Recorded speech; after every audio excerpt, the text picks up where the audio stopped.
Hello મિત્રો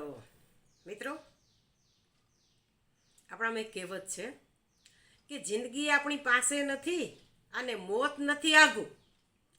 કોક દિવસ તો આપણે જાનૈયા અને કોક દિવસ તો ડાઘું. આવી આપણી જિંદગી છે મિત્રો, બરાબર છે ને. ગઈકાલે વાળીની જે આપણે ઝલક જોઈ એની જે ઘટનાની વાત તમને કરું તો કૂવામાં પાણી ખૂબ ઉપર આવી ગયેલું હતું, પણ મારા ભાઈ ભત્રીજાએ કીધું કે આ વખતે કૂવામાં નવાશે નહીં કોઈથી, કારણ કે કૂવામાં એક સાપ છે એટલે આપણને બીક લાગે. અને વાત પણ સાચી મિત્રો. ત્યારે મને વિચાર આવ્યો કે આપણે બધાએ મનોમંથન કરવાની જરૂર છે મિત્રો. આપણે સતત જે રોકતા રહીએ, કડવાશ વાવતા રહીએ અને સતત ઈર્ષા અને દ્વેષ કરતા રહીએ તો શું થાય, આપણે અણખામણા બની જઈએ મિત્રો. સાપ જ્યારે આપણને કરડે ને ત્યારે આપણે સાપને મારવાને પ્રાયોરિટી નથી આપતા, પ્રાયોરિટી આપીએ છીએ આપણી જાતને બચાવી લઈએ. બરાબર છે ને. મારા ભત્રીજાએ કહ્યું કે ભાઈ કૂવામાં નાવું નથી કારણ કે કૂવામાં તો સાપ છે. એના ઉપરથી મને વિચાર આવ્યો મિત્રો કે ઘણી વખતે સમાજની અંદર આપણે જોતા હોઈએ છીએ કે અમુક લોકો અડખામણા બની જતા હોય. એમની પાસે બેસવા, એમની સાથે રહેવા, એની સાથે મિત્રતા કરવા કે એમની સાથે સંબંધ રાખવા કોઈ રાજી નથી. એમના અંગત લોકો પણ એનાથી દૂર ભાગે છે. ત્યારે સમજી લેવાનું કે એણે પોતાનું જીવન, પોતાનો સ્વભાવ, પોતાની જીભ સાપ જેવી બનાવી લીધી છે. અને એટલે લોકો શું કરે, આપણે સાપને મારવાને પ્રાયોરિટી નથી આપતા, જાતને બચાવવાને પ્રાયોરિટી આપીએ છીએ ને. સાચી વાત છે ને મારી? તો આપણે પણ એવું જ કરીએ છીએ કે આવા જે લોકો હોય એ લોકોને નુકસાન થાય એવું કંઈ કામ આપણે નથી કરતા. આપણે આપણી જાતને બચાવવા માટે એવા જે લોકો છે એના ઝેરથી, એની ઈર્ષાથી, એમની કડવી વાણીથી બચવા આપણે આપણી જાતને એનાથી દૂર રાખીએ છીએ મિત્રો.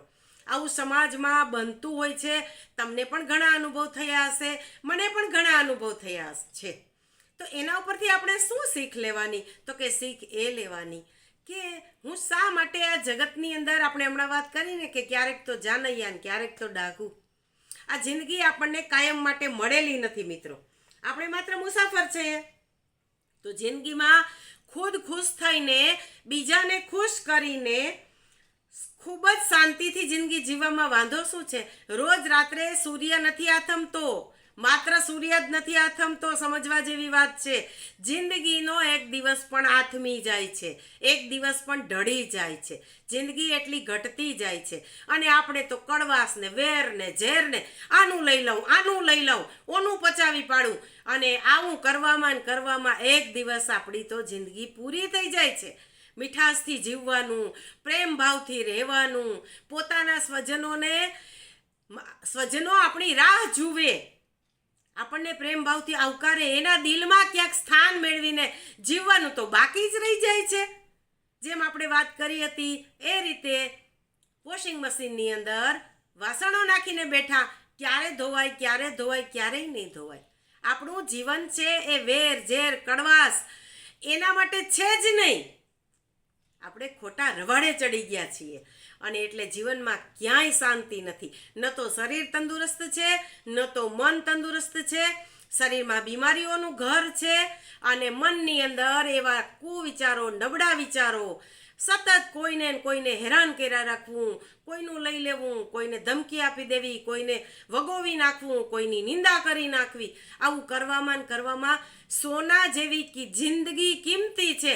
એ સોનાની તપેલીમાં કોઈ જ્યારે લસણ વઘારે ત્યારે આપણને એની ઉપર હસવું આવે, પણ કદાચ આપણે પણ એવું જ કામ કરતા હોય એવું મને લાગે છે. ચાલો ત્યારે મિત્રો, બીજી નવી વાત સાથે આવતીકાલે મળીશું. પણ યાદ રાખજો મારી એક વાત કે સાપ કરડે ત્યારે આપણી પ્રાયોરિટી સાપને મારવાની નથી હોતી, જાતને બચાવવાની હોય છે. સાપ કરડીને ગમે ત્યાં જતો રહ્યો, આપણે જલ્દી દવાખાને પહોંચો, આપણી જાત બચી જવી જોઈએ. બસ આ જ કામ સમાજની અંદર તમામ લોકો કરે છે. એટલે આપણે બીજાને ગમતું થવું છે, બીજા સાથે પ્રેમ ભાવથી, સ્નેહથી રહેવું છે. તો ઝેર રોકવાનું બંધ કરીએ, ઝેર જેવા વિચારો પણ બંધ કરીએ અને કોઈનું લઈ લેવાનું, કોઈનું પડાવી લેવાનું, કોઈને દુઃખી કરવાનું, કોઈની નિંદા કરવાનું, એવા કામ કરવા માટે તો સમયને વેડફીએ જ નહીં. અરે એવા કેટલાય સારા કામ આ જગતમાં કરવાના છે કે જે કામ કરવાથી મનને ને તનને બેયને આનંદ મળે અને જ્યાં જાય ત્યાં આપણો આવકાર મળે. હસતા હસતા લોકો આપણી રાહ જોતા હોય, કેવી મજા આવે મિત્રો. ટ્રાય કરી જુઓ, શ્રાવણ મહિનામાં આ કામ કરવા જેવું છે. મને તો લાગે છે કે શ્રાવણ મહિનામાં એકટાણા ન થાય તો કાંઈ નહીં, પણ આવું કામ કરીએ કે મારે વેર ઝેર ઈર્ષા ભાવ કોઈનું લઈ લેવું છે, કોઈને સંભળાવી દેવું છે, એ બધાનો ઉપવાસ કરવો છે. આખો શ્રાવણ મહિનો મારે આ બધી જ બાબતોનો ઉપવાસ કરવો છે અને પછી મને કહેજો કે જીવવાની કેવી મજા આવે છે મિત્રો. ચાલો ત્યારે સૌને નમસ્કાર. ફરી નવી વાત સાથે ફરીથી આવતીકાલે મળીશું.